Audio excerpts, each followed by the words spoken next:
Pregunta. ¿Por qué nunca le hicieron una rematerización al primer anime que salió de Fate Stay Night? Abajo en la descripción de este video van a encontrar el link de la lista de reproducción de esta historia. Recargo de responsabilidad: no soy dueño de esta historia, todos los derechos van para su autor. Capítulo 16. Adolescencia joven 8. Fue un sentimiento extraño para Arturia, el tipo en el que en un momento se sentía como si una masa desconocida de mariposas estuviese en su estómago y en el siguiente una cantidad impía se apoderaba de usted. Francamente, ella estaba empezando a ponerse nerviosa. Ella era una escudera en su camino hacia la caballería, y emociones tan desconocidas pueden obstaculizar sus objetivos, pero por su vida, simplemente no podía dejarlos ir. Hablando en sentido figurado, era como si hubiera desarrollado algo similar a lo que Kai describió acerca de sus diversas dudas con Yamrei, pero con una perspectiva más positiva. Aún así, la palabra que realmente describiría lo que sentía por dentro era incertidumbre. No sabía lo que le deparaba el futuro, ni creía de ninguna manera que sus decisiones en su vida fueran las equivocadas, pero cerró los ojos. Por el bien de este simple sentimiento honesto, ¿realmente importaba? Al crecer, siempre fue con el propósito del deber, el honor y el mérito. Las palabras que Sir Hector describió como las bases personales más ideales era el deber lo que lo unía al rey Uther, el honor para cumplir los deseos finales del hombre y el mérito por su posición social lo que le permitía hacer lo que la mayoría no podía. Un hombre libre y virtuoso, eso era lo que ella aspiraba a ser para salvar su patria. Respiró lentamente, el frío del viento de la mañana presionando contra su cuerpo a pesar de la tienda en la que estaba. ¿Realmente importaba? Ella no sabía la respuesta a esa pregunta, ni realmente creía que entendería la respuesta que se encontraba en las profundidades de su propia conciencia, pero por este momento, ¿estás despierto?, preguntó Shirou. El cansancio desapareció de su rostro mientras se levantaba en el lado opuesto de la tienda junto a Kai y Sir Hector dormidos. Dejó escapar el aliento, su calor hizo que se formara una pequeña nube de vapor en la fría mañana. Se volvió para mirar a Shirou y no dijo una palabra, su rostro se sonrojó por el frío. Incierto o no, este sentimiento dentro de ella era algo que no creía que fuera a cambiar nunca. Sabiendo, o no sabiendo, todas esas cosas eventualmente le llegarían a ella con el tiempo, pero a pesar de todo, estaba feliz. A estas alturas se había dado cuenta de que su silencio estaba haciendo que Shirou se inquietara, su mano rascando nerviosamente la parte posterior de su cabeza de una manera que transmitía que no sabía si había hecho algo malo. Esa acción familiar le dio una sensación de consuelo, como si las cosas nunca cambiaran. Ella comenzó a reír en voz baja, viendo cómo la expresión en el rostro de Shirou se suavizaba antes de que él se levantara y decidiera tomar asiento a su lado. «Tu caballero vagabundo ha regresado», dijo en broma después de un momento de contemplación silenciosa. Su rostro comenzó a calentarse antes de que comenzara a brillar levemente. «Tú», dijo ella. Ella sabía que él sabía que todavía estaba bastante avergonzada por el juramento de caballería que Shirou había hecho en su infancia, más aún porque solo fue suficiente para convencerla de que dejara que Shirou comenzara a trabajar en la herrería. Aunque fingió ignorancia en numerosas ocasiones, sabía que incluso ahora no podía negar poder recordarlo vívidamente. Con el ceño fruncido y las mejillas enrojecidas aún más, giró la cabeza hacia un lado y miró fijamente fuera de la tienda. «Hola Arturia», dijo Shirou. Ella le echó un vistazo. «¿Por qué los otros dos vinieron contigo?», preguntó con curiosidad. Se mordió el interior de los labios mientras comenzaba a reflexionar. Sabía por qué Emily había querido acompañarla, pero en cuanto al hijo de Walfred, todo lo que sabía era que había venido en busca de reconocimiento. Mientras le transmitía sus pensamientos a Shirou, él asintió en comprensión. «Para el hijo de Walfred, puedo entender algo acerca de sus motivaciones. La sombra que su padre había proyectado sobre él como el dueño de Bristol puede ser difícil de superar y en el momento puede ser asfixiante». En cuanto a Emily, una mirada desconcertada apareció sobre el rostro de Shirou. Yo, negó con la cabeza. «Francamente, no tengo ni idea». Ella miró fijamente a Shirou, pero parecía que él sabía tanto como ella. Sin embargo, pensar en Emily la hacía sentirse amenazada por razones sobre las que no tenía control. No era que Emily fuera una mala persona, pero de todos modos, preferiría que Emily estuviera lejos del último Ashton. Ella asintió con la cabeza mientras decidía salir de la tienda. «Aún así, Shirou», habló recordando una promesa que hizo el día anterior. «Gerard dice que le debes un trago, y también dijo que te dijera gracias. Por lo que todavía no estoy seguro».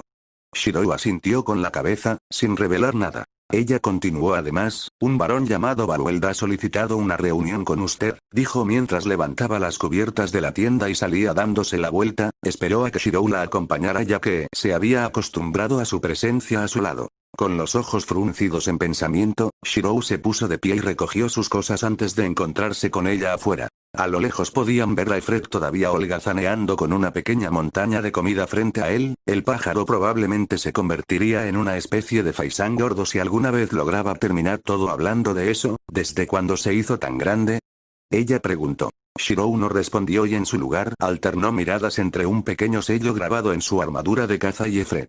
Ella eligió no seguir con el asunto y en su lugar señaló a Shirou con indiferencia hacia el área de cocina como si no estuviera del todo interesada. Todavía, él simplemente suspiró en respuesta cuando su estómago gruñó y sus mejillas enrojecieron. Maldiciones. La primavera había pasado mucho tiempo atrás, y el equilibrio de las estaciones había cambiado una vez más. No sé qué nos deparará el futuro o el progreso de nuestro arte de magos, pero todo valdría la pena para mí y para mi esposo, si pudiéramos simplemente cambiar el destino de nuestro pequeño, nuestro querido hijo. A estas alturas, incluso el pequeño Efred había comenzado a darse cuenta, otros también. Ya no era una opción viable salir de casa. ¿Quién era el enemigo y quién no? Se estaba volviendo cada vez más difícil confiar, pero al menos mi esposo todavía tiene aquellos a quienes podría llamar amigos. A veces me preocupo por él, realmente lo hago.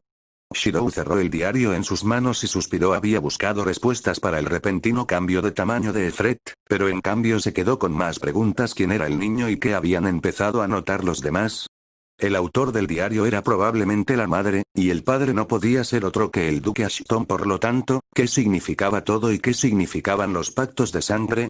El sigilo, el símbolo de las crestas mágicas grabadas en el equipo que llevaba, seguía emitiendo un tenue brillo a través del agarre estructural. Pudo ver las pequeñas briznas de energía conectadas con Efred. Incluso sin más investigación, pudo deducir la causa de su repentino crecimiento, pero el fenómeno aún no tenía sentido para él. Por eso había recurrido al diario en busca de respuestas. Por supuesto, podría haberle preguntado simplemente a Efred, pero después de años de pasar tiempo con él, rápidamente se dio cuenta de que no poseía suficiente vocabulario para conversar con él en más de una oración. Más a menudo, se comunicaban a través de palabras simples o contacto visual, pero sabía que no funcionaría explicar algo tan complicado como el escudo de su armadura. Ya era mediodía y el calor del sol comenzaba a hacer que se formara sudor sobre los soldados que dirigían el campamento del barón Barueld. Había un pequeño cerco alrededor del perímetro con cueros estirados para actuar como barreras temporales para que otros soldados de diferentes nobles supieran que no debían pasar. Se paró frente a esa barrera bloqueada por dos guardias.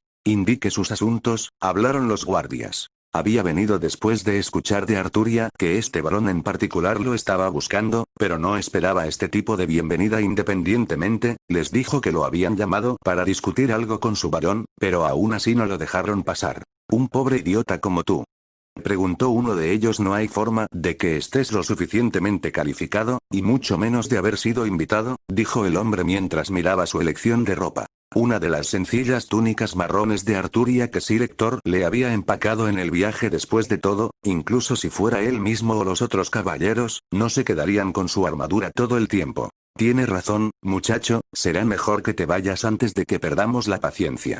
Frunció el ceño, mirando a los otros soldados reunidos a su alrededor. Mira, dijo, independientemente de si crees que soy digno o no de conocer a tu varón, ¿no deberías al menos informarle? Para el pobre chico como tú. ¿Qué es eso? Hizo una pausa el guardia al notar las miradas incrédulas de los otros soldados y algunos caballeros a su alrededor. Ellos fueron los que lucharon cerca de los caballeros de Wolfred y presenciaron de primera mano al que los había llevado a la batalla. ¿Hoy, se te están poniendo los pies fríos? El otro guardia preguntó a su compañero de guardia. No hay forma de que el muchacho realmente tenga una cita con nuestro estimado varón. Es cierto, habló el guardia. Sin embargo, aún así, estaba un poco nervioso por las miradas de la multitud formada. Aún así, creo que su sugerencia tiene algún mérito. Entonces, ¿por qué no vas y verificas esta reunión mientras espero aquí? Está bien, pero las bebidas se te echan después, dijo el otro guardia que era mayor y brusco. Como sea, el guardia lo despidió antes de volverse hacia él. ¿Contento?, preguntó a la multitud en lugar de a él. La multitud comenzó a murmurar para sí misma, y momentos después regresó un guardia de ojos negros. Deje pasar al muchacho, dijo con los dientes apretados. El varón lo está esperando. Asintiendo con rigidez, los guardias le dejaron pasar sin más problemas. Mientras caminaba por el campamento, pronto llegó a la entrada de la tienda más lujosa. Era rojo y estaba forrado con pequeños patrones marrones que se alineaban en la base de la tienda. Se erigió un gran poste de madera en el centro para que sirviera de soporte a la estructura principal. Gritó con cautela antes de entrar en la tienda. Un hombre estaba allí esperando, de espaldas a él y con las manos juntas detrás del estómago. Lo siento por los guardias, dijo el hombre. Realmente deberían haberlo sabido mejor. El hombre se volvió hacia él, revelando su apariencia de gorguera. ¿Puede llamarme Barón Barueld?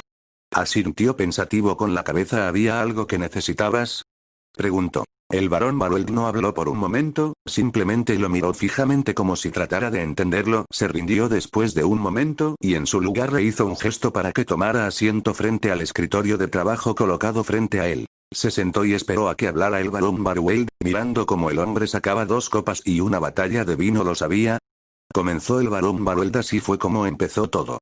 El barón Barueld señaló la totalidad de la tienda, e incluso entonces, pudo entender que realmente se refería a todo lo que ahora le pertenecía. Al principio, era entre un chico aparentemente sin pie y con un futuro sombrío, y un hombre de poder al que realmente le importaba una mierda. Se rió el barón Barueld con brusquedad. Shirou arqueó una ceja. Hace mucho tiempo que pasó un pequeño brindis, dijo el barón Barueld sin dar explicaciones. Shirou frunció el ceño, pero no dijo nada al respecto. Aún así, tenía curiosidad. Barón Barueld estaba actuando demasiado familiar a pesar de que este solo era su primer encuentro. Decidió ir al grano. ¿Había algo que necesitabas?, preguntó de nuevo. Usted es un Ashton, dijo el barón Barueld como si fuera a explicarlo todo. A juzgar por su edad, debe haber sido el hijo del duque. Emilia, soy Shirou. Emilia, interrumpió rápidamente con una expresión tensa. Incluso ahora no se sentía cómodo con el hecho de que había tomado la identidad de otro. Sin embargo, si eso le permitía ayudar mejor a Arturia, continuaría haciéndolo sin problemas. Los ojos del barón Barueld se agrandaron antes de que una mirada de complicidad apareciera en sus ojos. Ya veo, entonces esos bastardos todavía están ahí fuera. Después de todo, murmuró para sí mismo, aquellos que habían hecho todo lo posible para que los Ashton fueran eliminados de la historia. Shirou vio como el barón Barueld sacaba una bolsa atada a su cintura y comenzaba a pescar dentro de ella. Miró especulativamente el olor que producía la gema. Era de color azul, y todos los bordes estaban refinados y suavizados. El barón Barueld lo colocó sobre la mesa frente a él. No sé cuál es el propósito de esta gema, pero las instrucciones finales que me dieron ese día no podrían ser más claras para mí ahora.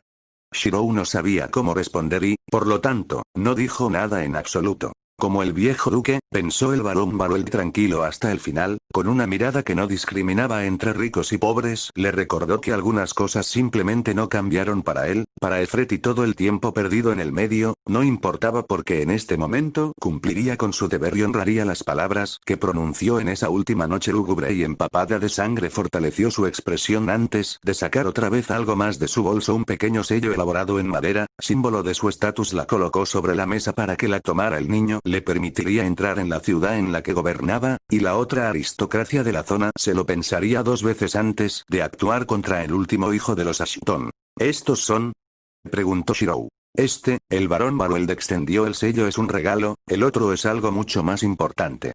Colocando el pequeño sigilo tallado frente a Shirou, el barón agarró la gema azul y la arrojó suavemente hacia él. Se supone que es un derecho de herencia, dijo solemnemente al recordar la misma piedra en posesión del duque Ashton. La sangre engendra sangre. El pacto nunca se desvanecerá hasta que cese el último rastro del linaje, recitó el barón Barueld las palabras que le dijo el difunto duque Ashton. Los ojos de Shirou se abrieron cuando la gema aterrizó en sus manos, e inmediatamente una sensación de hundimiento se apoderó de su alma, una explosión de poder viajando a través de la tierra. Su rostro comenzó a palidecer, todos sus circuitos mágicos cobraron vida a la fuerza, y de repente ya no estaba sentado frente al barón Barueld. Estaba en una cueva oscura con grandes agujas de estalagmitas y estalactitas que crecían desde el techo y el suelo. De alguna manera, toda la semilla espacial extrañamente familiar en las profundidades de su mente estaba oscuro, pero incluso entonces, aún podía ver todo con claridad, incluido el par de ojos carmesí que lo miraban desde la sombra más oscura de la cueva. Tú, una voz habló lentamente. Ha pasado mucho tiempo desde la última vez que estuviste aquí. Los ojos carmesí parpadearon antes de volverse más agudos. Ha pasado el tiempo, la grandeza de este espacio ya se ha perdido. Lo único que queda son los que no pudieron seguir adelante. Los que como yo. Hablas como si te conociera, dijo Shirou mientras evaluaba su condición. Sus circuitos mágicos todavía estaban disparados, por lo que era imposible defenderse si lo que fuera que esta cosa frente a él fuera a atacar. Sin embargo, si había algo que era obvio, era que no estaba preparado para este tipo de situación, algo que no había experimentado desde el comienzo de la Guerra del Santo Grial. ¿No te acuerdas? Hubo un momento de profundo silencio cuando Shirou simplemente asintió con la cabeza. Sopló un viento frío cuando la voz comenzó a reír en autodespreciación. Todos estos años de espera, todos estos años de lealtad, ¿y este es el resultado? Una figura comenzó a moverse en las sombras, de pelaje negro y el resto de sus rasgos indistinguibles en la oscuridad excepto por sus ojos carmesí. Pude tolerar muchas cosas después de mi creación, pero esto no puedo. Era como si una montaña se hubiera movido, el mismo mundo alrededor de Shirou tembló, las agujas de roca cayeron y se derrumbaron, la ira presente en el aire palpable en los momentos siguientes, y una vez que el mundo dejó de temblar, todo lo que quedó frente a él fue un par gigante de ojos carmesí entrecerrados que lo congelaron donde estaba. Se hizo un silencio, el suave golpeteo de las gotas resonaba por toda la habitación. Momentos después, una gran garra golpeó suavemente su frente. Lo siento. Incluso si no puedes recordar, esto aún debe hacerse. La voz era tranquila, incluso solemne. La sangre de las bestias llama. El que participa en este pacto de sangre, agua. Los ojos carmesí se abrieron de repente, antes de que una furia como ninguna otra surgiera de las profundidades de su ser. ¿Quién se atreve? Todo había sido borrado como si simplemente fuera devorado. Una fuerza repentina presionó los hombros de Shirou y, de repente, se fue. Fue como pasar de un estado de ensueño a la realidad, una especie de sensación turbia como si estuvieras despierto, pero no realmente en ese estado. Shirou se levantó de la silla en la que estaba sentado, sorprendiendo al barón Barweld, quien lo miró perplejo. ¿Qué acaba de pasar? Shirou colocó una palma sobre su rostro mientras recuperaba su orientación. Incluso ahora podía sentir el dolor recorriendo su cuerpo. Reflexivamente, miró especulativamente hacia la gema en su mano. ¿Estás bien?, preguntó el barón Barweld preocupado. Lo había estado mirando desde el principio. Desde el momento en que la gema aterrizó en las manos de Shirou y una mirada vidriosa apareció en sus ojos, hasta el momento en que Shirou se levantó de su silla. Al darse cuenta de la preocupación del barón Barweld, Shirou respiró profundamente antes de decidir que era hora de irse. Gracias por su hospitalidad, barón Barweld, y los regalos que me ha dado, dijo rápidamente. Hay algo que necesita mi atención.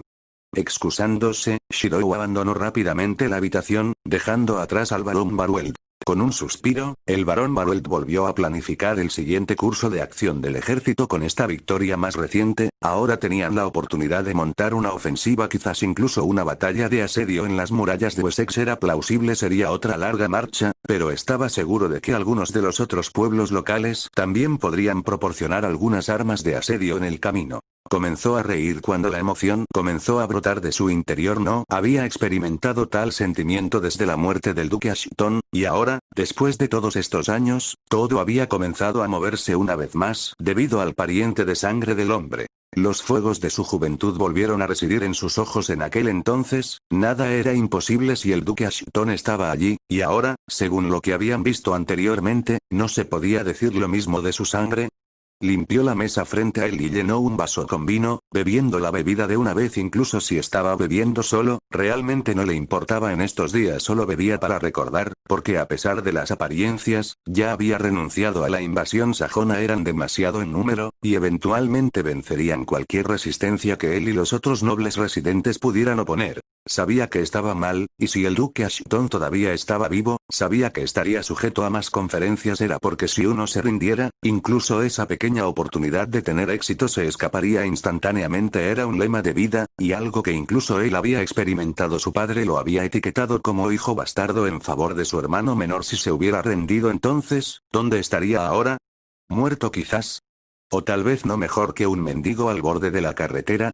Suspirando, tomó otro trago, esta vez un poco más lento. En ese entonces, nada parecía funcionar. Fueron invadidos por todas partes, a veces desde la costa este, A veces desde el oeste, con el retroceso de la presencia militar del Imperio Romano, Gran Bretaña se había convertido en un campo de batalla para los nuevos habitantes, que encontraron oportunidades en la debilidad de Gran Bretaña. No solo eran grandes en número, sino que la forma en que lucharon y saquearon asestó un gran golpe a los lugareños. Las cosas solo empeoraron después de que el señor de la guerra Vortigern, un autoproclamado rey de los británicos, contrató a los hermanos guerreros en Gistiorsá para ayudar a repeler la fuerza de invasión. Se habían vuelto y empeoraron la situación en los años siguientes, dejando un camino lleno de innumerables británicos muertos. Siempre había sido una simple cuestión de tiempo hasta la derrota y los británicos aniquilados, pero ahora... Llenó otra copa de vino y, de manera similar, se lo bebió de una vez, saboreando la sensación de ardor que se extendía por todo su cuerpo. Era algo que lo hacía sentir vivo, y ahora aún más. Bebió hoy, no para revolcarse en su propia autocompasión, sino para brindar por la llegada de una marea cambiante y la aparición de viejos amigos. Su rostro comenzó a calentarse cuando el familiar torrente de alcohol finalmente se instaló. Era un estado al que se había acostumbrado en los años anteriores, ya que a pesar de todas las malas noticias entregadas en los informes, el impacto siempre se amortiguaba aunque solo fuera levemente, pero ahora estaba emocionado.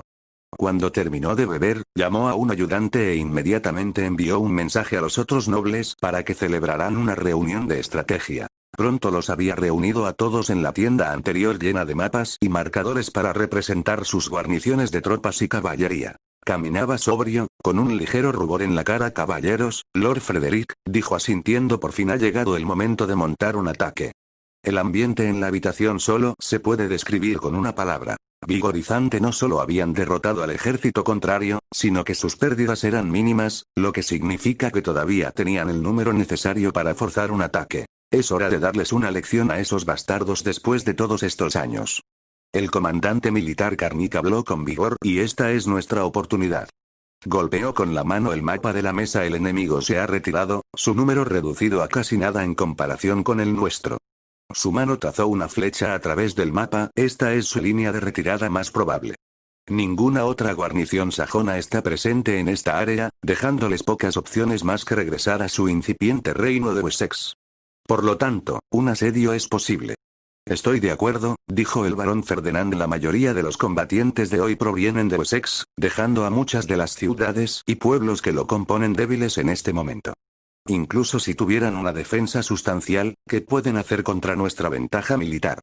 Señaló al hijo de Walfred, el actual sustituto de su padre, y le indicó que desenvainara su espada. El sonido metálico del acero resonó cuando apareció una simple espada. Momentos después, hizo un agujero en la roca sólida. ¿Lo ves? Eso es lo que estos bastardos están enfrentando esta vez. Carnick habló con júbilo. Como comandante militar, ¿cómo no emocionarse con las posibilidades que se abren con armas tan superiores?